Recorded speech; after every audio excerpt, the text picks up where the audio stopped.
Breaking news చూస్తున్నాం. కాంగ్రెస్ పై కేంద్ర హోంమంత్రి అమిత్ షా తీవ్ర స్థాయిలో మండిపడ్డారు. దేశభక్తికి ప్రతీకగా నిలిచిన వందే మాతరం గీతాన్ని కాంగ్రెస్ కార్యాలయంలో మధ్యలోనే నిలిపేశారంటూ ఆరోపించారు.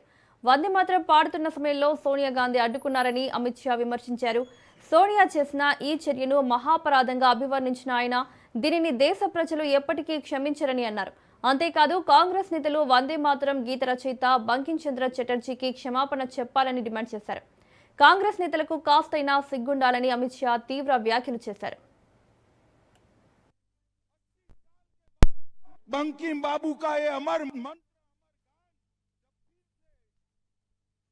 100वां साल है वंदे मातरम के प्रागट्य का। हमने लाल किले की प्राचीर से मोदी जी ने वंदे मातरम को फिर से एक नया आयुष्य देने का काम किया है।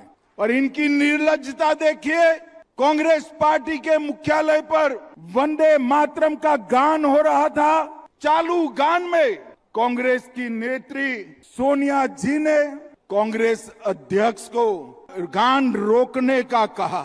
हम सब टीवी पर देखते रह गए। 80 साल के बाद बंकिम बाबू का ये अमर मंत्र, अमर गान जब फिर से सम्मान प्राप्त कर रहा है, वो भी सोनिया जी को राज नहीं आता है। सोनिया जी, 140 करोड़ की जनता आपको देख रही है। आपके द्वारा किया गया ये पाप इस देश की जनता कभी माफ नहीं करेगी, कभी माफ नहीं करेगी। ఇదే అంశానికి సంబంధించి మరిన్ని అప్డేట్స్ మా ప్రతినిధి రాజు అందిస్తారు. రాజు. మౌనిక, వందే మాతర వివాదంపై కేంద్ర హోంశాఖ మంత్రి అమిత్ షా కాంగ్రెస్ వ్యవహరించినటువంటి తీరుపై ఆగ్రహం వ్యక్తం చేశారు. నిన్న ఏదైతే స్వాతంత్ర దినోత్సవ వేడుకల్లో భాగంగా కాంగ్రెస్ పార్టీ కేంద్ర కార్యాలయంలో జరిగినటువంటి స్వాతంత్ర దినోత్సవ వేడుకల్లో సోనియా గాంధీ వ్యవహరించిన తీరు తీవ్ర ఆక్షేపణీయమని చెప్పేసి కూడా ఆయన విమర్శలు గుప్పించారు. వెంటనే దేశ ప్రజలకు సోనియా గాంధీ క్షమాపణ చెప్పాలని చెప్పేసి కూడా అమిత్ షా డిమాండ్ చేయడం జరిగింది. నిన్న ఆగస్టు 15 సందర్భంగా కాంగ్రెస్ పార్టీ కార్యాలయంలో జరిగినటువంటి ఏదైతే స్వాతంత్ర దినోత్సవ వేడుకల్లో వందే మాతరం పూర్తి గీతాన్ని ఆలపించే సమయంలో సోనియా గాంధీ, కాంగ్రెస్ పార్టీ జాతీయ అధ్యక్షుడు మల్లికార్జున ఖర్గే, రాహుల్ గాంధీ వీళ్ళందరూ కూడా వేదికపై ఉన్నారు. అక్కడ వందే మాతరం పాట ఆలపిస్తున్నటువంటి సమయంలో సోనియా గాంధీ ఖర్గేతో మాట్లాడడం, ఆమె కొన్ని సైగలు చేయడం, వందే మాతరం పాటను వెంటనే ఆపాలని చెప్పేసి కూడా ఆమె సైగ చేసినట్టుగా కూడా కనిపిస్తున్నటువంటి ఒక వీడియో బయటకు వచ్చిందని చెప్పేసి కూడా అమిత్ షా దీనికి సంబంధించి తీవ్ర విమర్శలు అయితే చేయడం జరిగింది.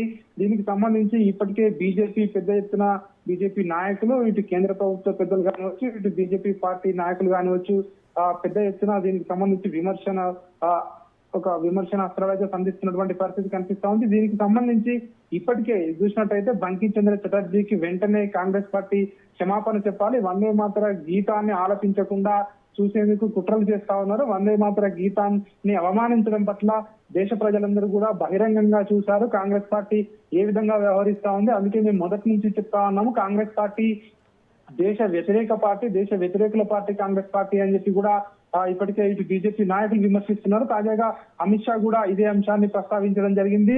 యావత్ దేశ ప్రజలకు కాంగ్రెస్ పార్టీ జాతీయ అధ్యక్షుడు మల్లికార్జున ఖర్గేతో పాటు సోనియా గాంధీ, రాహుల్ గాంధీలు కూడా బహిరంగ క్షమాపణ చెప్పాలి.